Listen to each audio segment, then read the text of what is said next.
আসসালামু আলাইকুম। আজকে আমি আপনাদের সাথে শেয়ার করব একদম ভিন্ন রকমের একটা নাড়ুর রেসিপি। এই নাড়ুটা বানানো হয়েছে কাঁচা পেঁপে দিয়ে, কিন্তু এই নাড়ুর স্বাদ এতটাই অসাধারণ যে কেউ খেলে বুঝতেই পারবে না এটা কাঁচা পেঁপে দিয়ে বানানো হয়েছে। মনে হবে যেন একদম নারকেল দিয়ে বানানো নাড়ু।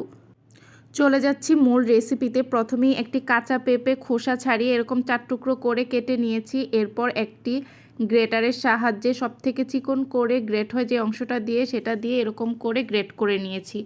এরপর এগুলোকে ভালো করে পানিতে ধুয়ে পানি ঝরিয়ে নিয়েছি। এরপর একটি পাত্রে হাফ কাপ পরিমাণ মতো পানি দিয়ে দিয়েছি। পানিটা গরম হয়ে এলে কাঁচা পেঁপেগুলোকে দিয়ে দিচ্ছি।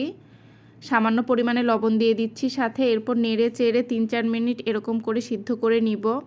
সিদ্ধ হয়ে এলে একটি ছাঁকনিতে ঢেলে নিচ্ছি। তারপর দিয়ে দিচ্ছি পানি দিয়ে এরকম করে বেশ কয়েকবার এটাকে ভালো করে ধুয়ে নিব। তারপর পানিটাকে ভালো করে চেপে চেপে সম্পূর্ণ পানিটা বের করে নিব। চুলায় একটি কড়াইয়ের মধ্যে দিয়ে দিচ্ছি 3 টেবিল চামচ পরিমাণের মতো সাদা তিল।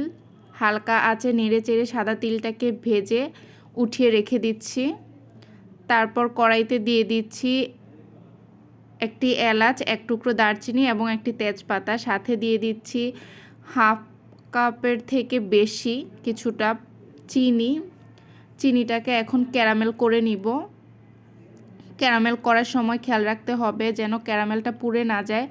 যখন এরকম সুন্দর কালার চলে আসবে তখন আগে থেকেই পানি ঝরিয়ে নেওয়া সিদ্ধ করে রাখা কাঁচা পেঁপেগুলোকে দিয়ে দিব। পেঁপেটাকে দিয়ে ভালো করে নেড়ে চেড়ে এভাবে করে কিছুক্ষণ মিশিয়ে নিব। এরপর দিয়ে দিচ্ছি আগে থেকে ভেজে রাখা সেই সাদা তিলগুলোকে। সাদা তিলগুলো দিয়ে আবারও নেড়ে চেড়ে ভালোভাবে মিশিয়ে নিব। এভাবে করে নাড়াচাড়া করতে থাকলেই সম্পূর্ণ পানিটা শুকিয়ে যাবে। এরপর দিয়ে দিব 1 চা চামচ পরিমাণ মতো ঘি। ঘি দিয়ে ভালো করে নেড়ে চেড়ে মিশিয়ে উঠিয়ে নিব। যখন এরকম আঠা আঠা ভাব হয়ে আসবে তখন এগুলোকে উঠিয়ে নিব। তারপর এরকম গোল গোল নাড়ু শেপ দিয়ে বানিয়ে নিলেই হয়ে যাবে রেডি।